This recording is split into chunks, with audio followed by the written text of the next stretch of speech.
think Cabre is a lot faster here. You know, he's able to be right on the tail of Gomes. He's able to move around. You see him going a little higher, trying to get a run off the corner.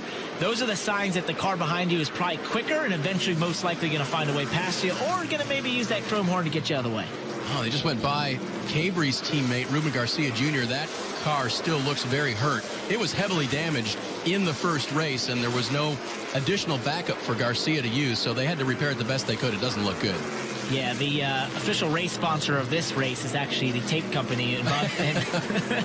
Yeah, it should be, right? Should be. When you look at these couple cars up front right here, they're all taped up in different places. But, you know, that's fine. Aero is not very important here.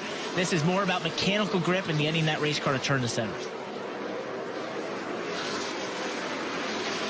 Orange 82 of Spencer Davis trying to get all the mechanical grip he can underneath of Cabre.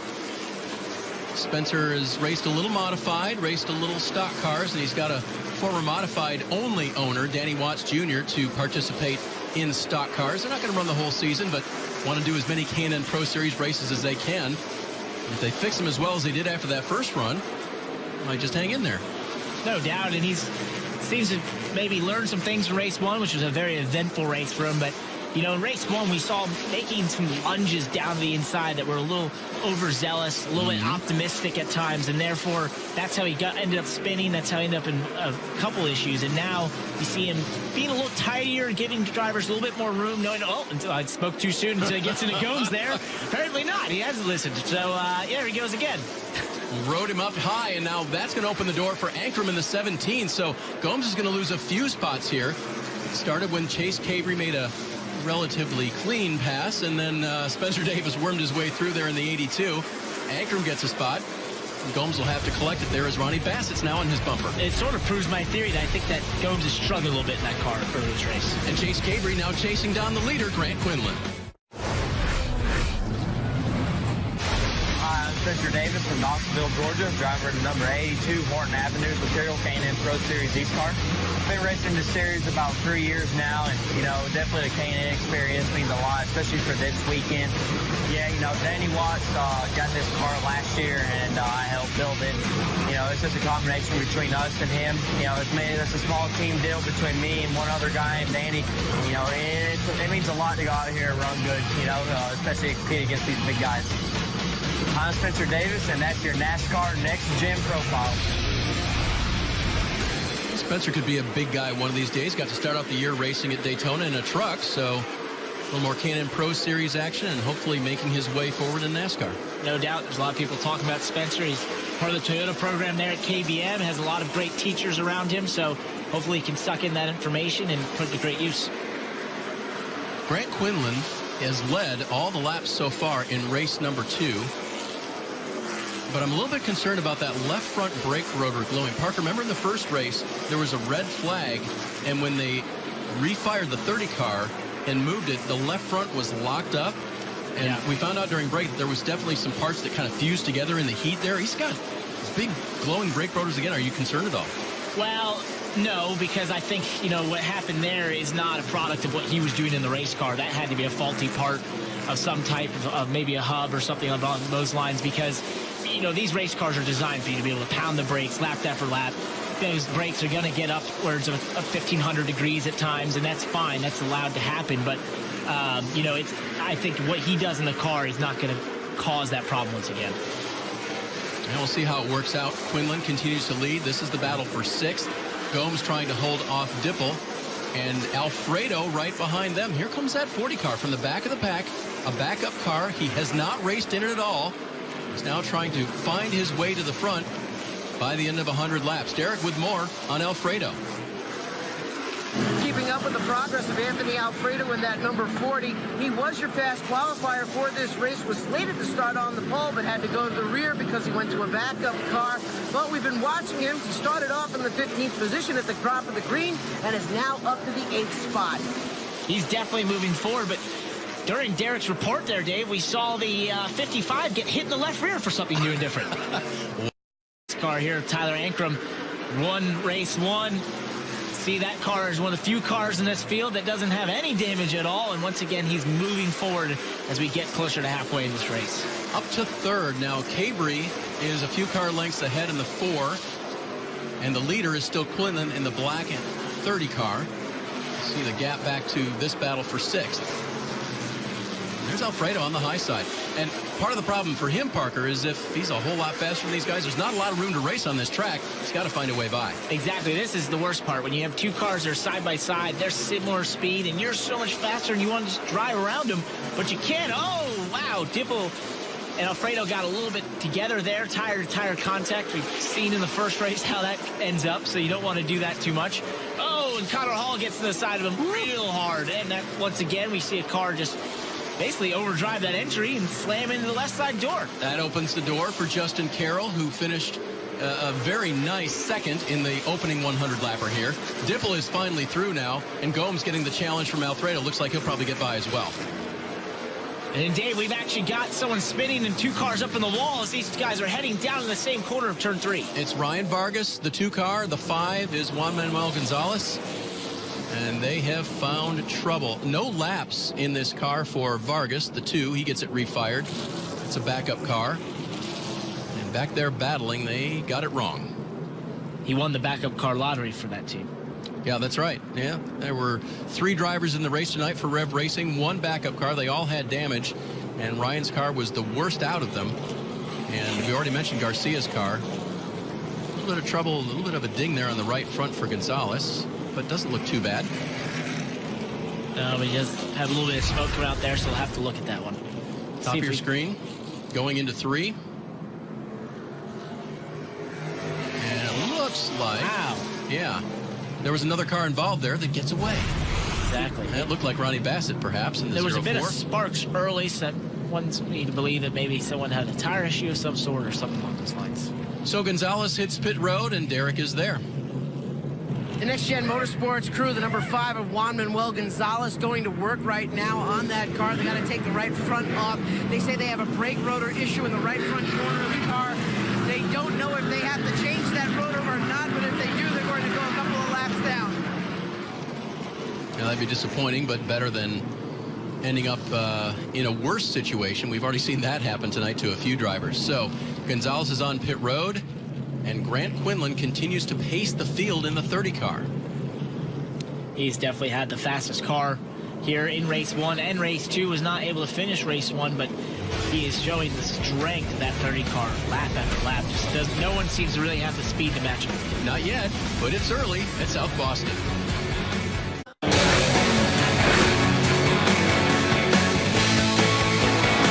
South Boston, Virginia is a great town to grow up in, especially because it's a great racetrack located just outside of town.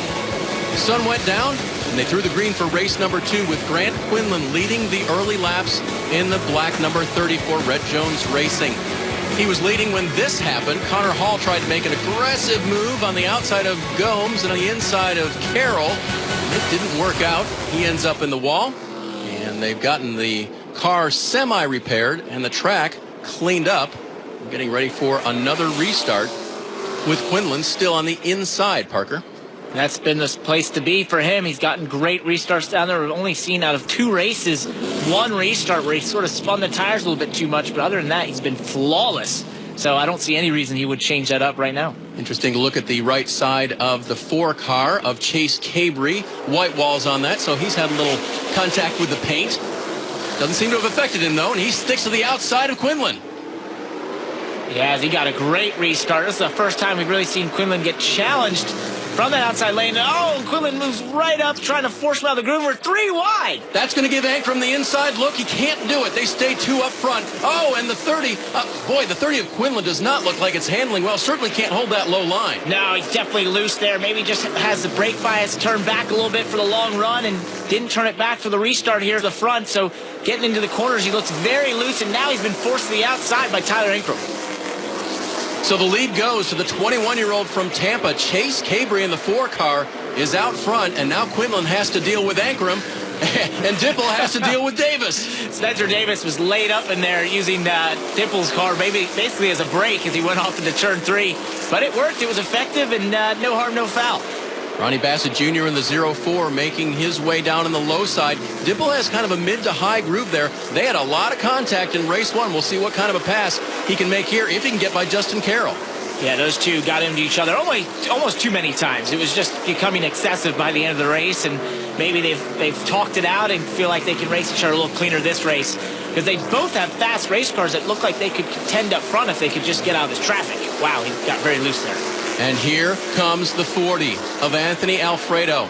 Started at the back. That is a backup car. He had no laps on it. And now he's going to look to the high side of Carroll to try to get another position. And he's been doing that as we saw come through the pack. He's been able to kind of do that diamond of a line. You see him off into one, go a little higher as Carroll goes to the apron, and he gets that run off of turn 2, and now he'll try to use that same speed down into turn 3 and off of 4, getting the run, the momentum of that top line as he's able to do it. So that's really impressive. That is showing the strength of that 40 car at Anthony Alfredo. I mean, that's what you want to see as you come through the pack. 2 lanes available. Anthony just finished up his freshman year at UNC Charlotte. His spotter is a rising senior there as well, Landon Huffman. And they go to school there together. They race together, and seems to be a pretty good combination. I would think that Landon, who has a lot of laps on short tracks, might have been able to help coach him. Anthony's very young to this, and coach him on the things that you were talking about. No doubt. It's great to have a good relationship with your spotter, and especially a relationship where you feel like you can help each other get better. That's always key. Chase Gabriel's put up some impressive numbers here at South Boston.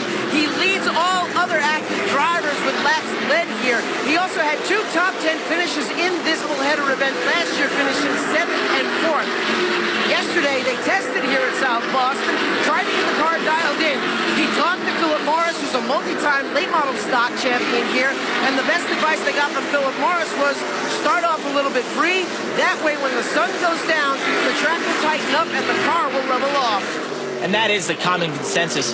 Great report there by Derek, because that's what all these teams are talking about, that this racetrack, for whatever reason, as it gets colder, as it goes further in the night, it tightens up. So you basically have to decide how loose you think you can drive your race car at the start of the race to be great at the end of the race. And I think that's why we're seeing a car like the 17th Tyler Ankrum there going past Quinlan there, because his car is starting to come to him. They started out very loose, and now it's starting to tighten up and come to him as the race goes on. That is 4nd. Quinlan back to 3rd. And you know what they say about that? You get that first trophy, you want another one? I think that's where Ankrum is right now. Exactly. Well, you know, the first one's the hardest, because you got to prove to yourself you can do it. There's that mental barrier between you and that win, getting past that checkered flag. And then when you've done it, it seems so much easier. At least that's what I've been told. You've had a couple checkered flags. Was the second one easier?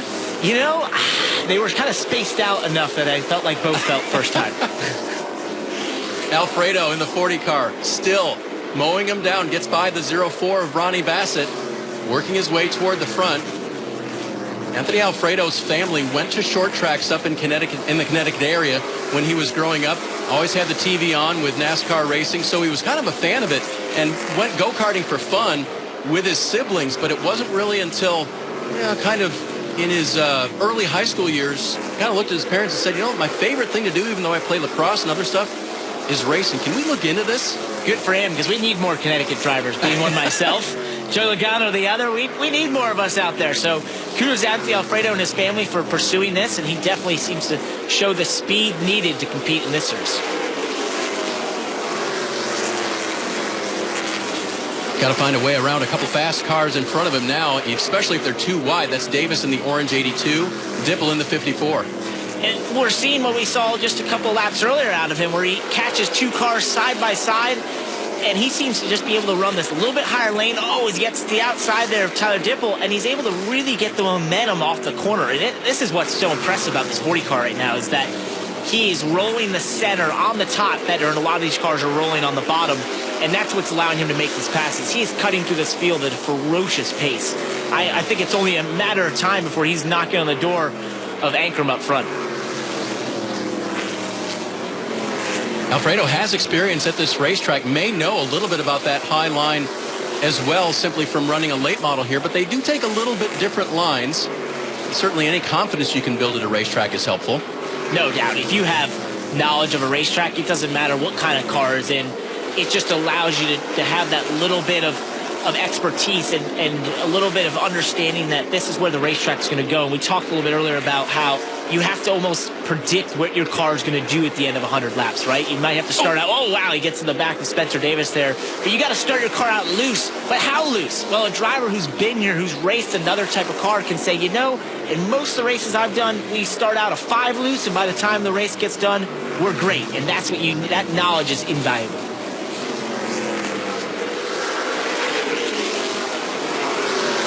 Running in line here, but working on each other now. He tried to do the crossover move on Spencer Davis there, but Tyler Dipple had other intentions as he was sticking his nose down inside of the 40 of Anthony Alfredo, and the two just got together a little bit, but they were able to get away with it. This is good racing. Back behind the leader, Chase Cabre. These drivers are trying to find a way around each other and then trying to chase down the driver of the 4 car. South Boston, just 22 laps remaining in the Hoosier Driver Twin 100, race number 2. If your driver is Chase Cabre, you've been leading in the 4 car. If your driver is a 17 of Tyler Ankrum, you're taking a look for the lead. He has. He's gotten the inside here. It looks like his car is just turning through the center a little bit better than Cabre. As you see right there, he's able to hold a tighter line on the bottom and get a run, getting the gas down earlier off the corner. Oh, they run a little traffic here. Cabre's going to use Buchanan as a pit maybe on the exit. Oh, they split him. They make it work. Ankrum goes low, but does not gain any ground on Cabre. And that bought Cabre a little bit of time. I think Ankrum's definitely faster than him, but just getting that little bit of distance might allow him to maybe move his line, maybe change the brake bias inside that car, make an adjustment to try and hold him off. Dipple working by Spencer Davis. That's for 5th. Both those cars pretty beat up here. None of the lettering's still on their tires at all from race 1. They've got some of that body damage. In race 2, they've knocked the lettering off the tires. But back to the leaders here. This race is great. What you're seeing Tyler Ankrum do, see how he just cuts down the center there, able to get a little bit lower than Chase Cabre. That tells me he is definitely turning a little bit better. And it's going to be tough for Chase to hold him off. He's going to have to use everything in his arsenal right now to hold him off. Rear view mirror full of Tyler Ankrum. If you're Chase Cabre, contact in race number 1. Your crew went to work, made repairs on your 4 car, got it pretty good and been leading a lot of laps, but Ankrum is now going to get side by side in his bid for the lead. And you know right now, if Ankrum's this much faster, you've got to find a way to stay ahead of him or impede his progress a little bit. That's why he's holding him so tightly right now, as you see Chase Cabre doing everything he can. Oh, as Tyler Ankrum's able to clear him, maybe even get a run off here off of 2. He was doing everything he could to try to make this as hard as possible for Ankrum. Oh! Low line, and he gets into Ankrum. So as he did the crossover, Cabre was not able to hold it. The caution does not come out. So Ankrum spins and rejoins the field. What disaster. Yeah, so I said you had to do everything you could to impede him. I didn't mean exactly spin him out like that, but hey, it worked for him. Very unfortunate for Tyler Ankrum, though. I mean, that's what you don't expect when you're racing a guy cleanly like he did, and then to go off in the next quarter and have him drive right in your left rear. That's just unfortunate. Man, here is a replay. Cabre had just gotten past and was trying to return the favor. Yeah, I mean, we've seen this now in both races. Just whatever reason, turn 3 is very inviting to the driver on the inside. They feel like they can lunge a ton of speed into there, but once you get down into the center, it becomes apparent that the outside car is still going to be there when you get there, and the two come together. And, you know, they race each other so cleanly for a couple laps there. I hate to see it end like this and have Tyler Ankrum spin out.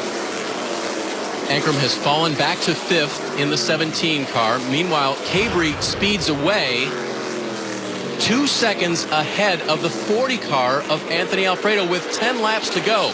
Is there enough time for Alfredo? I would not think so. I think that Cabre probably has this race locked up with a 2-second lead, but crazier things have happened, and that 40 has been incredibly fast throughout this race. Cabre is in his 2nd year of full-time competition in the K&N Pro Series.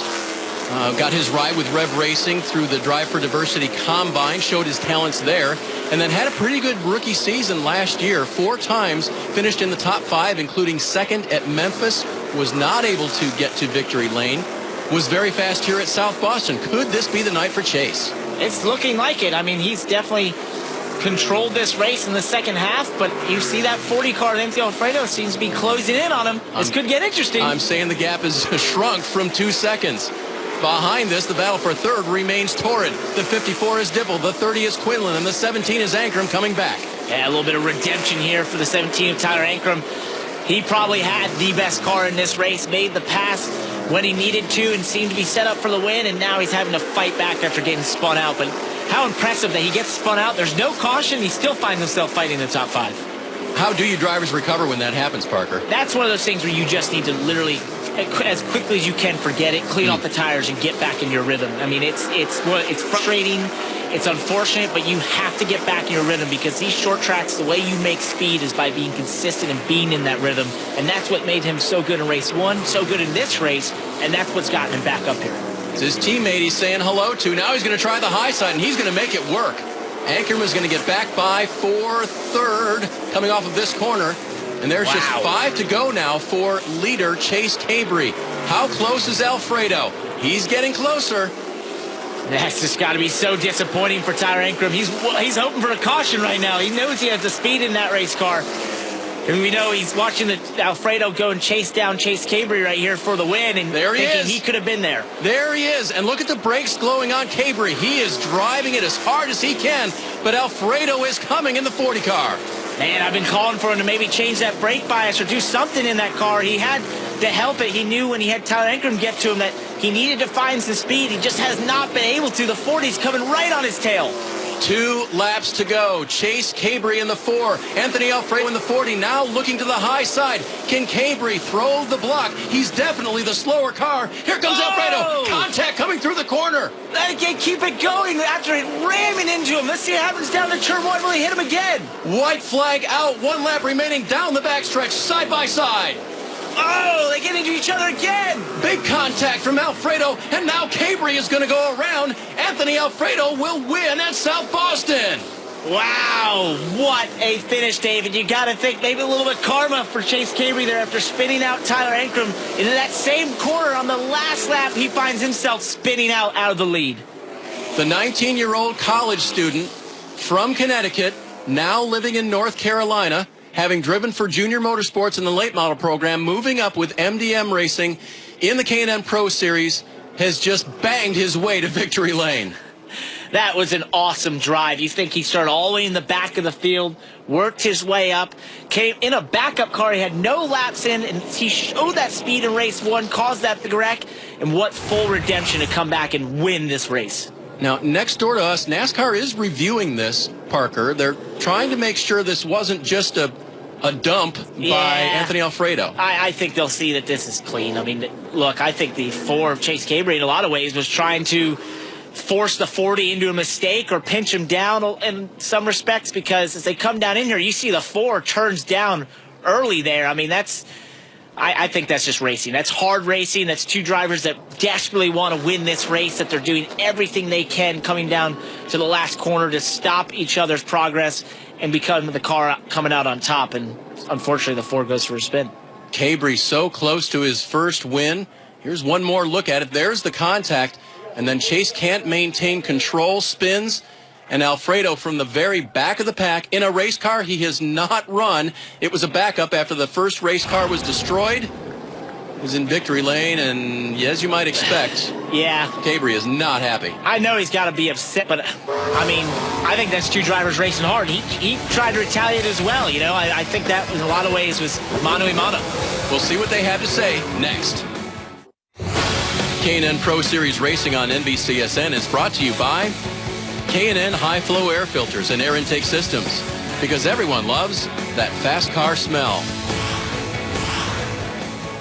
And we have taken in a whole lot of good racing here tonight at South Boston Speedway. 2 very different races, Parker, but contact seemed to be the theme of the night, and that's what Chase Cabre is upset about.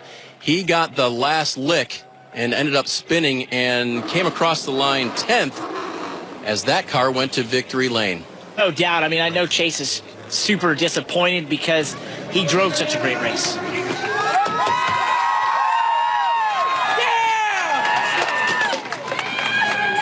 Well, it is all smiles and emotion down here in victory lane from the back of the pack and the bottom of the stack.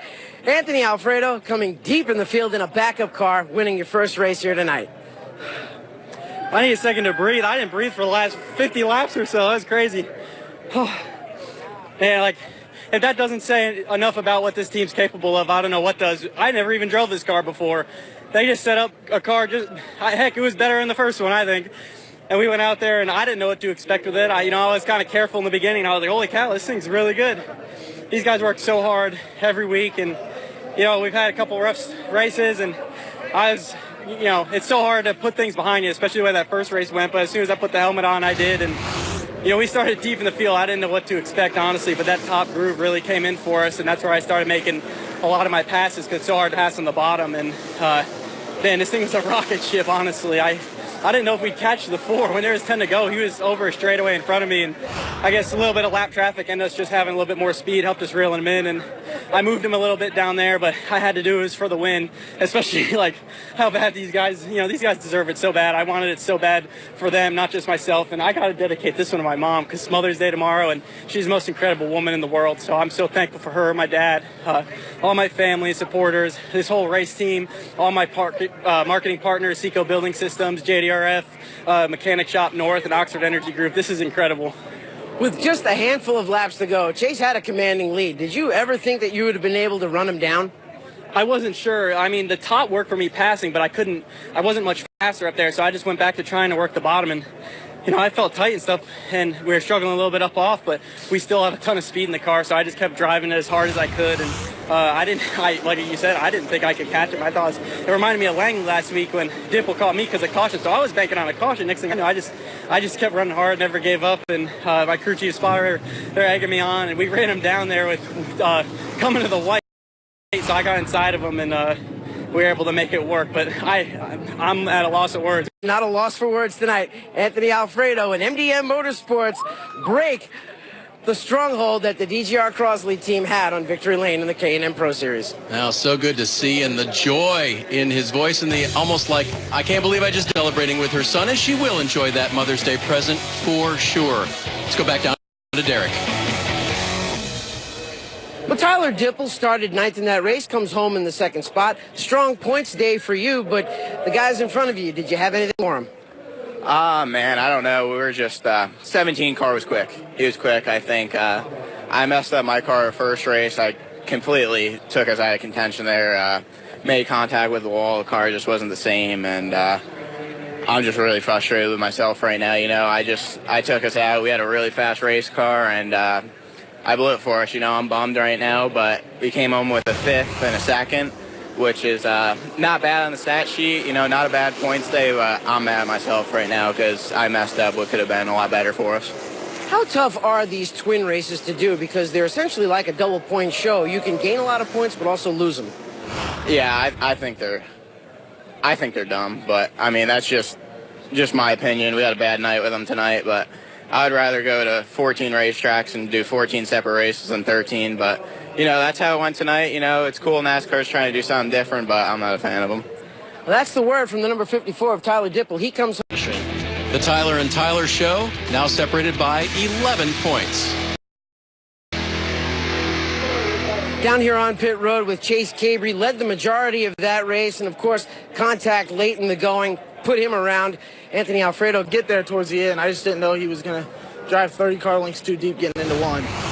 And he just killed us getting down in there, and then coming down the back straightaway, we doored, and I guess he decided he was going to run the second, third groove getting down in the corner and take us out. So it's fine. I'll put it in the back of my head and remember it and go on to the next one, and when it comes down to that situation again, it'll be the other way around. Timbers and short track racing flaring tonight here at South Boston, guys.